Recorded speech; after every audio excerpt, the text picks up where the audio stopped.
Vamos a continuar con las dos últimas conferencias.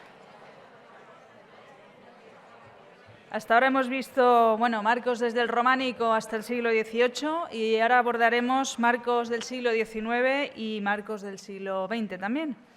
Nuestra siguiente conferencia corre a cargo de Javier Barón sobre la colección de marcos del siglo XIX aquí en el Museo del Prado. Él es desde 2014 jefe de conservación de pintura del siglo XIX en el Museo del Prado, donde ingresó como jefe de departamento en 2003. Premio extraordinario en licenciatura y en doctorado, premio también en investigación Juan Uría, profesor titular de la Universidad de Oviedo también, y fue miembro del patronato del Museo de Bellas Artes de Asturias y lo es del Museo Sorolla, también del Comité Asesor del Teatro Real y de la Junta de Valoración de Obras de Arte del Ayuntamiento de Madrid. También es caballero de la Orden de las Artes y las Letras de la República Francesa. Ha dado multitud de conferencias, publicaciones, libros y ha comisariado varias exposiciones en el Prado, entre otras, el legado de Razu, el siglo XIX en el Prado, Joaquín Sorolla, y actualmente el siglo del retrato. Él nos va a hablar, como les comentaba, de marcos del siglo XIX aquí en el Museo del Prado. Muchas gracias.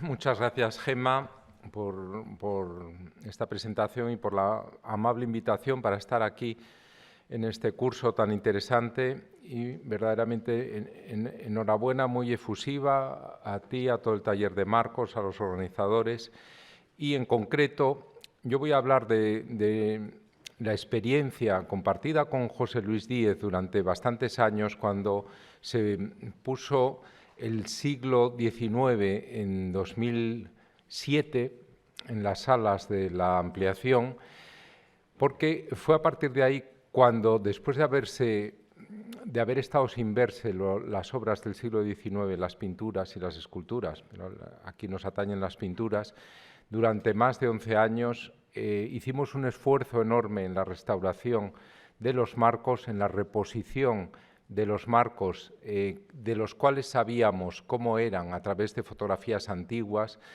y también de la propuesta de nuevos marcos a aquellos que los tenían de pacotilla o muy malos, ¿no? Por desgracia, el siglo XIX tenía unos marcos heteróclitos en buena medida que dificultaban la apreciación de la pintura. Y desde 2007 hasta hoy hemos restaurado, y con diferencia es el área que más obras ha restaurado, que más obras ha repuesto los marcos, porque también es el área de pintura más numerosa. Son 2.700 obras y hemos atendido no solo a la colección permanente, que ha sido lo prioritario, sino también a depósitos y también poco a poco vamos con los almacenes, con lo cual, claro, la aportación del taller ha sido sustantiva, no solo en la restauración, sino también en las propuestas de nuevos marcos para obras que los necesitaban. Vamos a ver, después de lo que nos ha presentado Javier Jordán de Urríes, prácticamente al filo de 1800, vamos a ver qué pasa con los marcos en el momento fernandino. Aquí tenemos una obra recién adquirida, han pasado unos pocos años, la adquirimos en Italia, que ejemplifica un caso poco habitual de pintura con un marco que se le pone y que es anterior a la propia pintura. Este es el mejor retrato que yo he visto de José Aparicio y pudimos comprarlo después de mucho esfuerzo. Los trámites eran complicados, sobre todo los permisos italianos para exportación, y es un marco, como vemos aquí, ligeramente anterior, pero que le va bastante bien a la obra, ¿no? Es un caso que no se da frecuentemente porque lo normal es que el marco sea o del momento o posterior a la obra, ¿no? Sin embargo, lo dejamos, aquí hubo que reducir la luz del marco para adaptarlo a la pintura, porque era demasiado amplio y se puede ver en sala magníficamente justo en la sala del 2 y el 3 de mayo. Como vemos, eso es un marco dorado de talla muy bueno.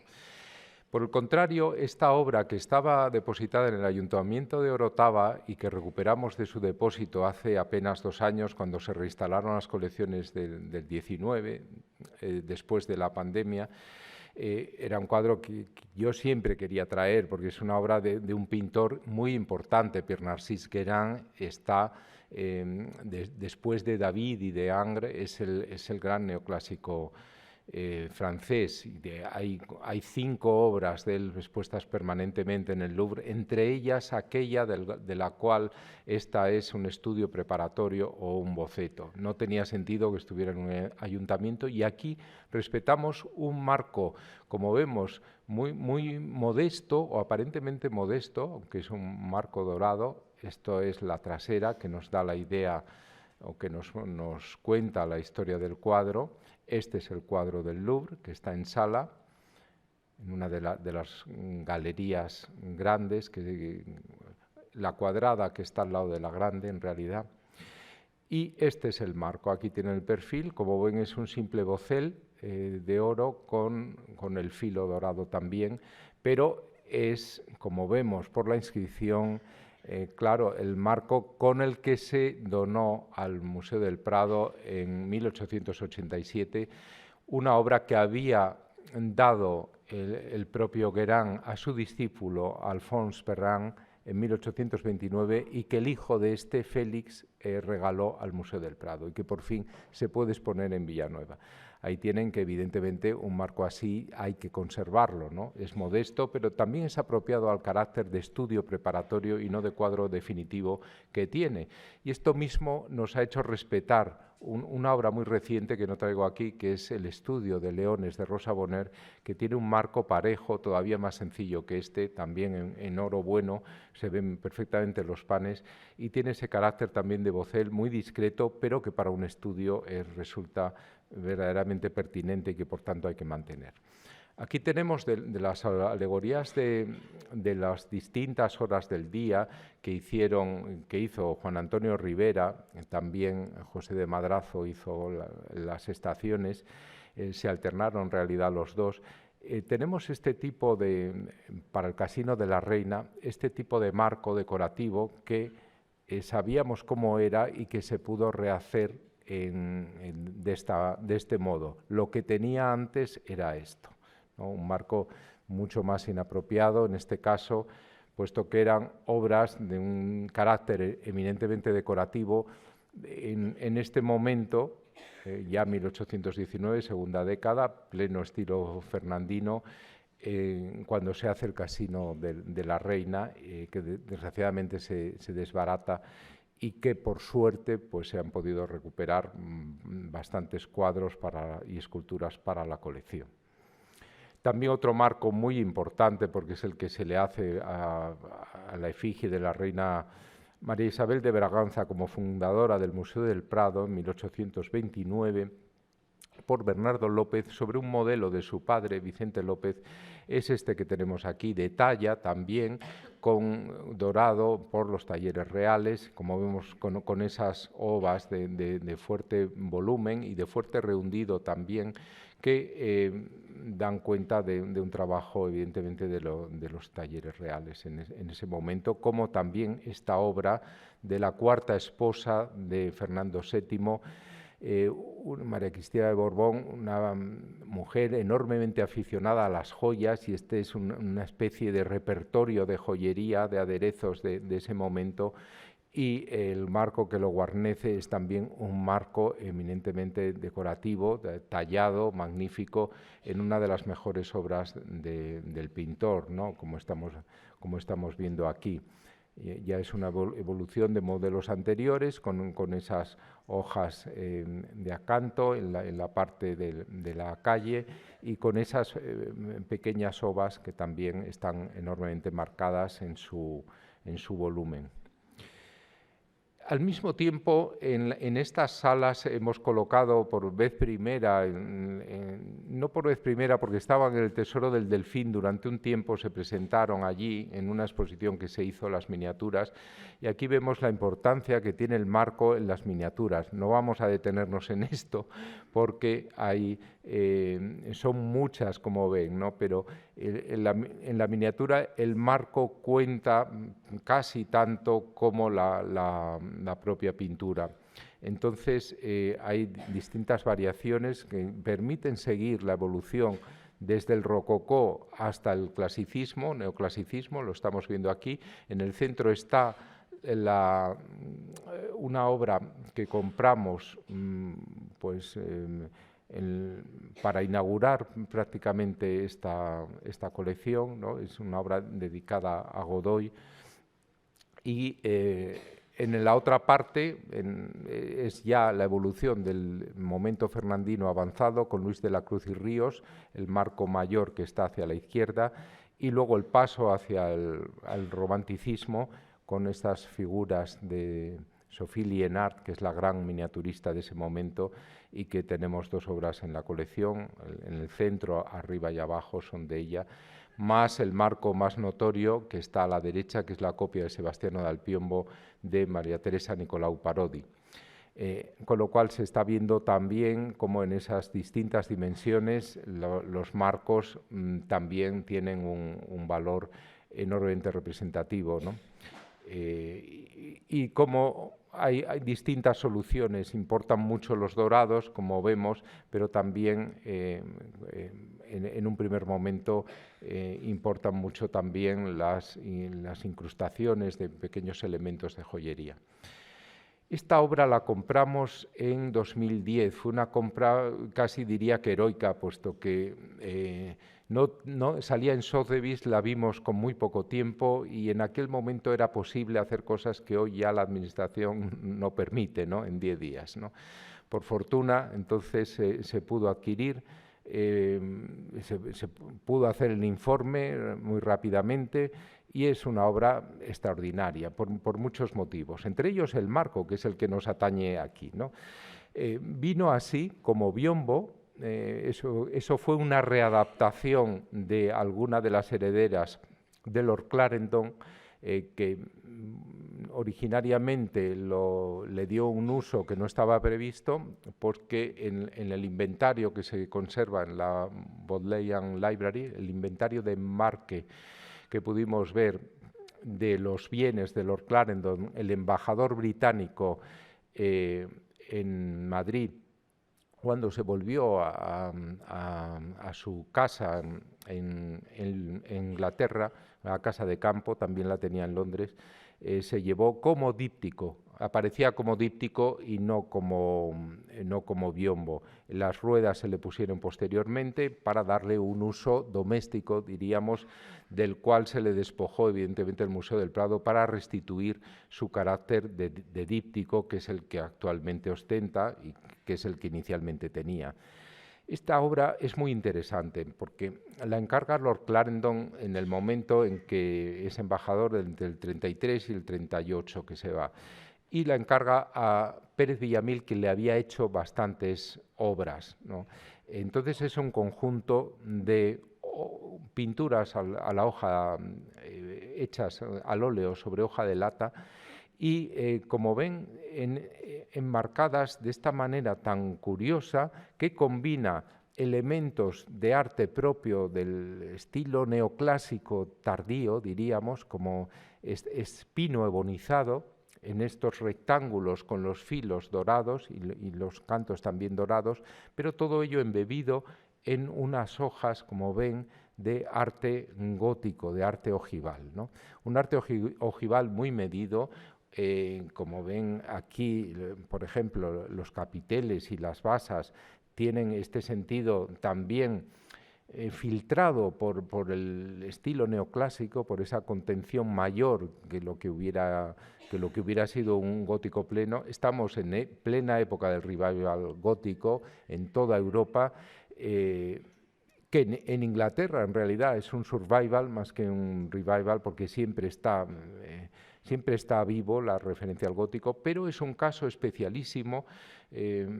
Aquí fue Maite Camino la que lo restauró, hizo una restauración magnífica y había perdido este elemento decorativo que está en la clave, uno de ellos, entonces se pudo hacer el simétrico a partir de lo que se conservaba del otro. En fin, fue una tarea larga y como lo fue también la restauración de la pintura, pero magnífica.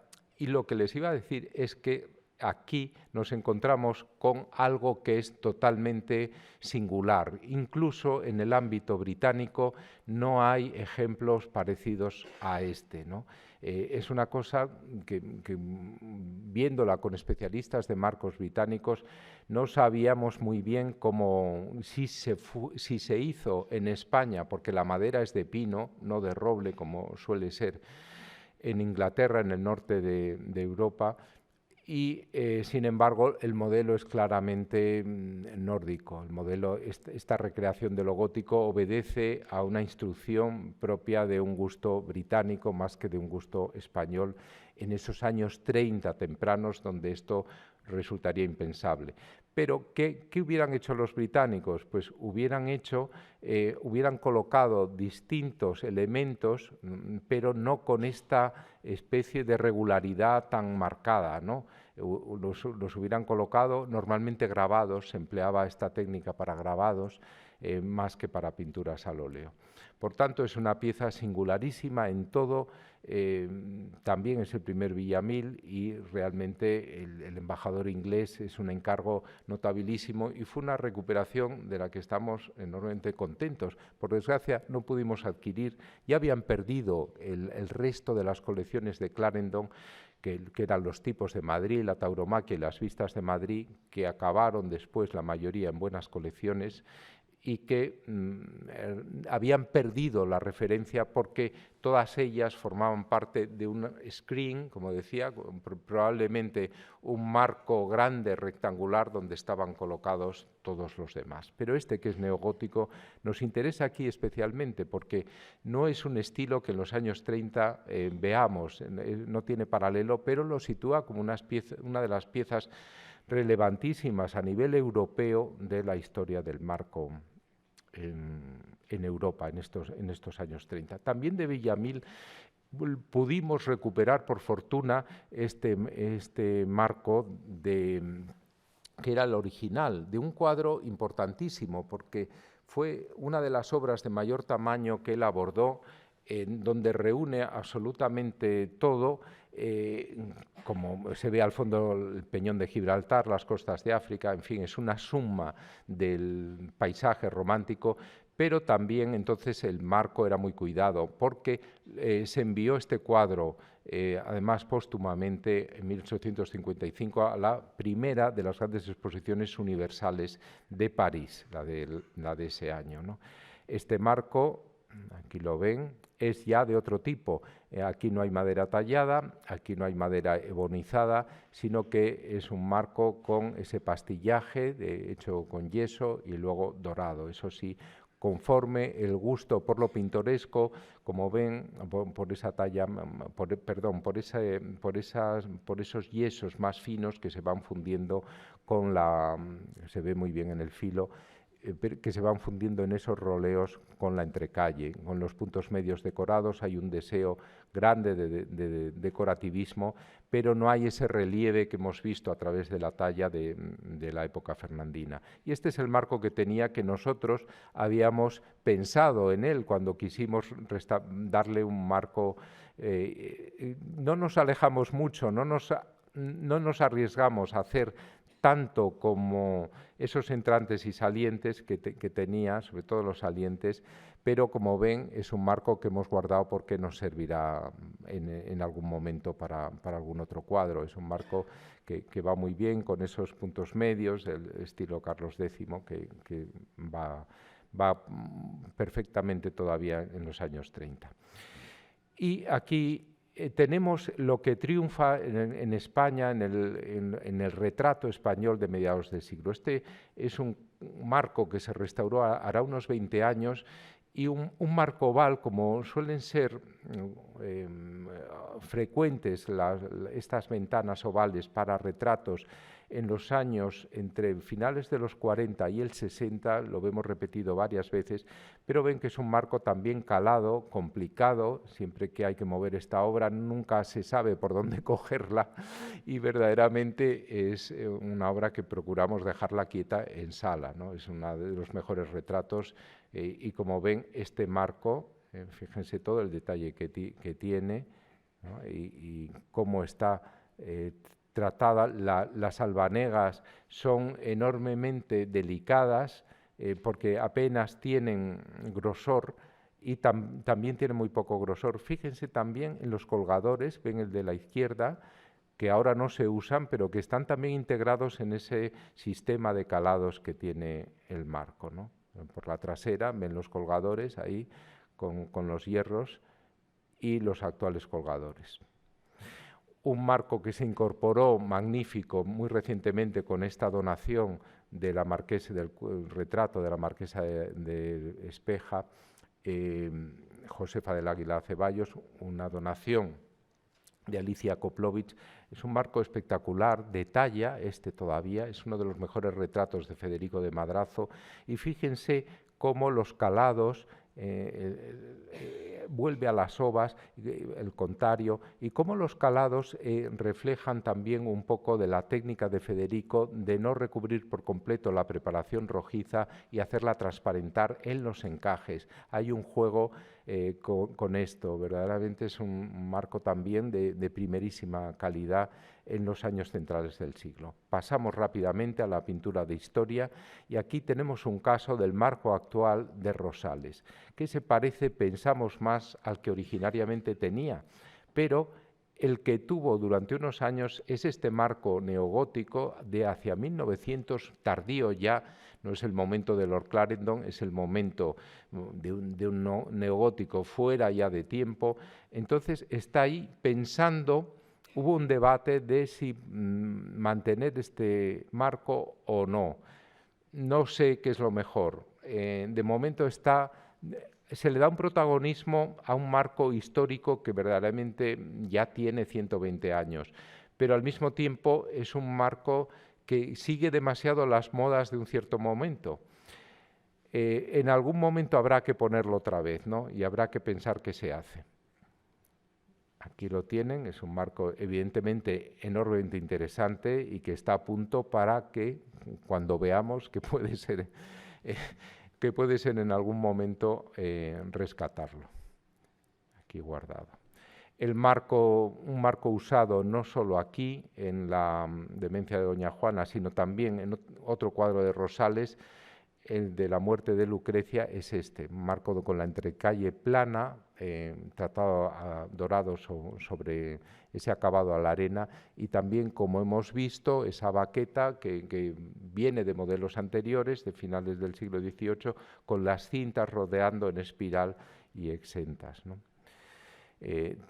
También, evidentemente, también empieza el mueble, empieza a hacerse más industrial, empiezan a hacerse las decoraciones también semi-industriales, pero tenemos un conjunto de marcos extraordinario propio del legado Ramón de Razu, que estaba obsesionado por los marcos y que verdaderamente pues dio en los 25 cuadros que donó a la colección, al Museo del Prado, y que se expusieron durante muchos años en una sala propia, la sala de Razu, existiendo aún el Museo de Arte Moderno, puesto que la donación es de 1904, y sin embargo se expusieron en el Museo del Prado, a donde han vuelto, en Villanueva, vamos, no en el Museo de Arte Moderno. Este es el de Meissonier, que es una madera de ébano, que es muy interesante, que como ven, la parte trasera con estas placas de bronce que preservan la tabla sobre la que está pintada el cuadro de Meissonier, que pasaba entonces por ser el pintor más exquisito del Segundo Imperio y que había retratado pues, a la íntima amiga, la marquesa de Manzanedo, de este personaje que es el que reunió la colección, Ramón de Razu, pintado por su amigo y albacea Raimundo de Madrazo. Aquí ven esta madera de palo santo, tratada incluso, como ven, en las partes de los cantos, ¿no? Fíjense cómo está también las ovas enormemente marcadas, en una talla magnífica, que hicieron los hermanos Guéret, uno de los mejores talleres de París en los años 70 y 80. Este cuadro es del 78, pero yo creo que se termina en una exposición que hace en el 82 y de esa época, de ese momento sería el marco. O este de un escultor profesional que es Alphonse-Henri Nelson, que está firmado además en el anverso y que tiene, como ven, en bronce, es una verdadera escultura trabajada con las iniciales de la reina. Abajo tiene la condecoración de la Orden de María Luisa y fíjense las iniciales aquí y la firma. Realmente es una pieza de escultor y vale la pena, está muy destacado y lo merece en el itinerario de marcos que tienen en la colección. Este marco, hoy he estado viéndolo porque ha salido prestado para una exposición que hay en Colonia y realmente también de madera de palo santo. Es la obra maestra de Paul Baudry, que con Meissonier es el gran pintor del Segundo Imperio, y que en el Salón de las Venus, que es 1863, el emperador compra la de Cabanel y la emperatriz compra la de Baudry. Es decir, es un marco que no sabemos si se lo puso la emperatriz, María Eugenia de Montijo, si se lo puso luego cuando la emperatriz se va a Londres, después de la toma de las Tullerías, del incendio de la Comuna Revolucionaria y la caída del Segundo Imperio. No sabemos si se la puso Stewart, que fue el que la compró, la obra, o si se la puso finalmente, creo que no, ya sería muy tardío este marco, si se la puso Ramón de Razo en la venta de Stewart en 1898, creo recordar que fue en Nueva York. En todo caso, viene también con una madera que recuerda, en esos ángulos, las veneras hacen alusión también a la Venus que sale de su concha, ¿no?